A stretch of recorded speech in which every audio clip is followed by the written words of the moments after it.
Nouvelle semaine, nouvel épisode du Quesaco, soyez les bienvenus. C'est toujours un plaisir de vous accueillir pour notre petit moment culturel de la semaine, toujours auprès du père Bernard Clasen. Bonjour. Bonjour. Alors aujourd'hui, je vous propose un mot qui en impose comme ça, quand on le dit avec une grosse voix, c'est Pantocrator. Pantocrator, voilà, rien à voir avec Terminator, Albator, Gladiator ou même Stentor, non. D'ailleurs, tiens, allons voir d'abord ce que les gens dans la rue nous en ont dit, on aura peut-être quelques surprises et on revient dans quelques secondes pour tout vous raconter, regardez. Créateur, panto, j'ai un trou là. J'ai dû le savoir, mais... Oh bah, j'en sais rien du tout. Pancréas. Panto 5 ou quelque chose dans le genre, non? Et Krator... Oh. Alors là, ça ne me dit plus grand-chose. Pouvoir ou Ouais, le pouvoir? Le pouvoir des 5? Quelque chose dans le genre? Non, ça n'a aucun sens. Pan, c'est tout.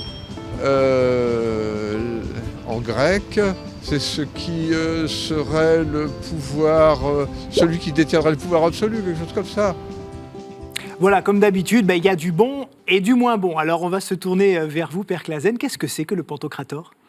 Le Pantocrator, c'est une image, c'est une icône, fresque, mosaïque, qui représente celui qui règne sur toute chose. Pantocrator, pan, toute chose, krator, vous avez ça dans démocratie. Ça représente qui tout simplement ? Le Jésus ? Christ. Le Christ, oui, on ne l'avait pas dit. Et oui, c'est le Christ. Oui, c'est le Christ qui règne sur toute chose. C'est le Christ de la parousie. Alors, le Christ est donc représenté auréolé, avec des livres sous le bras, avec ce fameux geste des doigts. Oui. Vous pouvez nous en dire plus sur cette symbolique ? Oui. Alors, il porte un livre ouvert ou fermé, peu importe. C'est donc la parole de Dieu, le Logos éternel.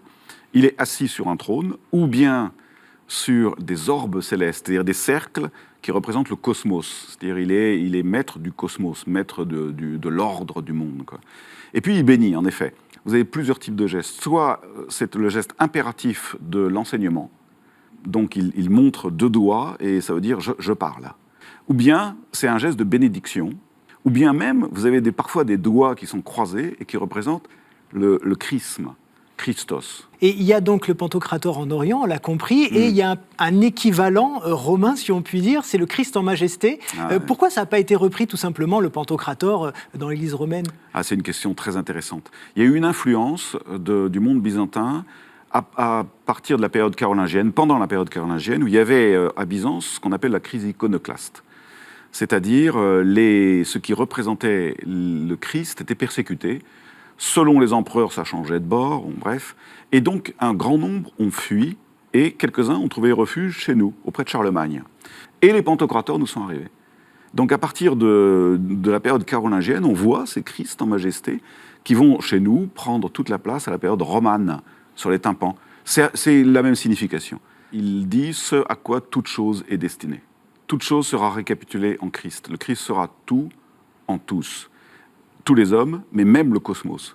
Eh bien, merci beaucoup, Père Clasen, d'avoir fait la lumière sur ce terme Pantocrator. Merci à vous de nous suivre de plus en plus nombreux. Je vous souhaite une très, très belle semaine et puis à bientôt sur KTO. Ciao.